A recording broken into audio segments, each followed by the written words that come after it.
you recently did a very interesting rite of passage in your own way with a darkness retreat.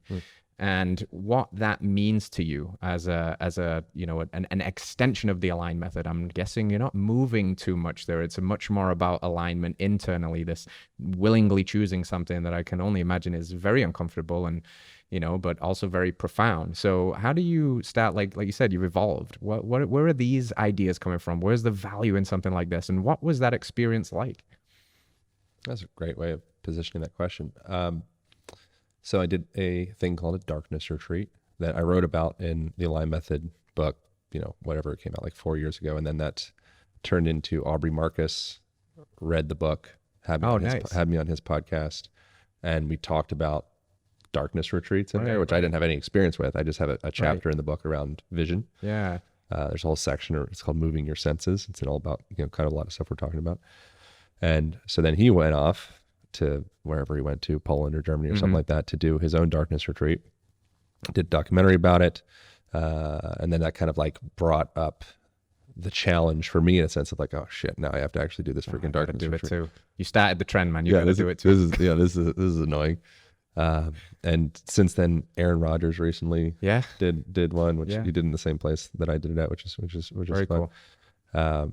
It's like becoming like a kind of a more casual thing. Yes, which is exciting. Just going away for a week in the dark, no big deal, right? Yeah, it's funny how things can go from being very obscenely strange to once enough people kind of get on board, you're like, oh yeah, right, cool, like that makes sense. Yes. So the darkness, I went in Wednesday evening, came out Monday morning.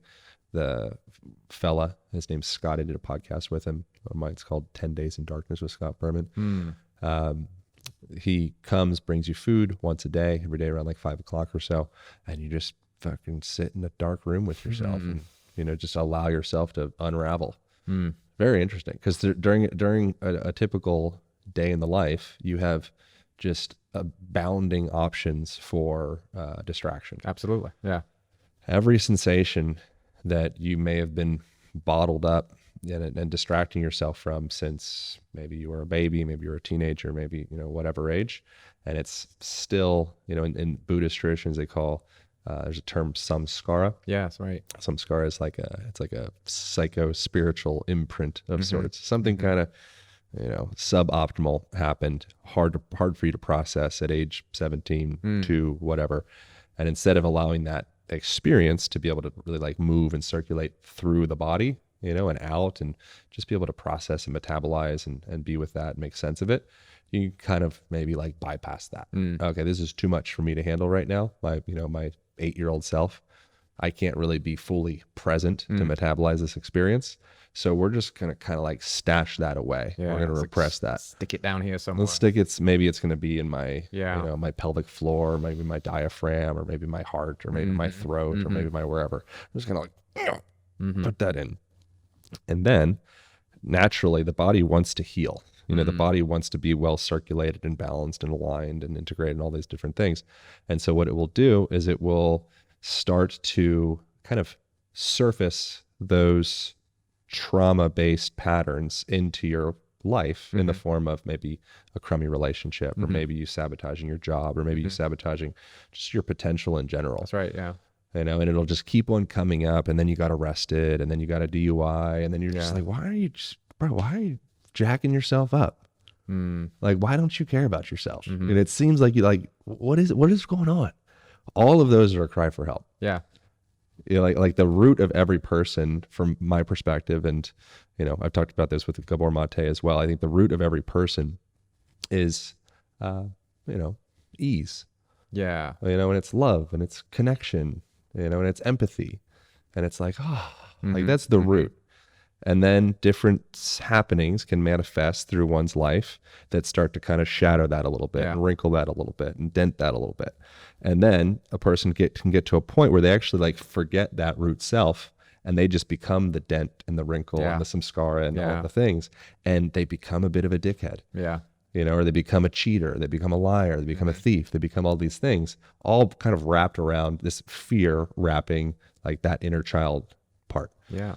And if you allow yourself the spaciousness to just sit and process. I've done a Vipassana as well, where you just sit for 10 days, kind of similar thing. Stuff starts to come up. Yes. And it's very odd the way that it works. And it's because the human heals.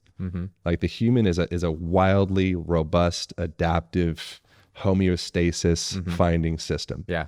If you were out of homeostasis, typically the way that we approach that is, cool, I'm going to just come in here and do all of this stuff. Yeah. Then finally you discover fasting. Yeah. Or Vipassana, or you go to Peru and whatever. Yeah. And then suddenly it's like, oh wow, we created this spaciousness. And in that spaciousness, I allowed this inner intelligence to actually have an opinion in the conversation, as opposed to my ego saying like, I'll take care of this. More calcium, like whatever. Let's biohack this. Yes, absolutely. I'm going to do more. Yeah, do more. And so something like a darkness is a complete opposite of that. Yeah. I'm going to do absolutely nothing and just allow that internal conversation to come to the surface. And it's wildly uncomfortable. And all sorts of weird sensations inevitably will pop up if you allow them to, which you really don't really have much of a choice because you have no way to distract. Yes. And so in that process, things come up. It's uncomfortable. You kind of like, I like lose my marbles in various different directions, feel really scared, feel really sad, feel really happy, just go through this like, the roller coaster of emotions. And in that, it's like the body's natural innate healing system is just kind of starting to go on purge mode. And just, and you go through all of this crazy stuff, and the body's just keep going. I still have a bunch of shit to purge, but it's a little bit less. Yeah. And when you purge some of that stuff, it's like removing some stuff from your house. That's it. Yeah. Now you have a little bit more spaciousness to move. Okay, the house isn't perfect, right? But I can like move around in here a little bit, feel a little more comfortable. There's like a little more light coming in, right? Like, and then it's like, if you do something that's somewhat purgative, you'll probably end up coming back to your house and be like, I need some more space in here. Yeah. Maybe I need to move houses. Yeah. I need more light. I need to this doesn't fit my vibe. Why are the walls black? Why do I have this picture of this like sadistic clown on my wall in my whatever room? It's like, that's not my vibe anymore. Yeah. I'd like a picture of a waterfall, I think. Yeah. Yeah. And that's your environment fits your internal experience and vice versa. You can pull on them. Yes.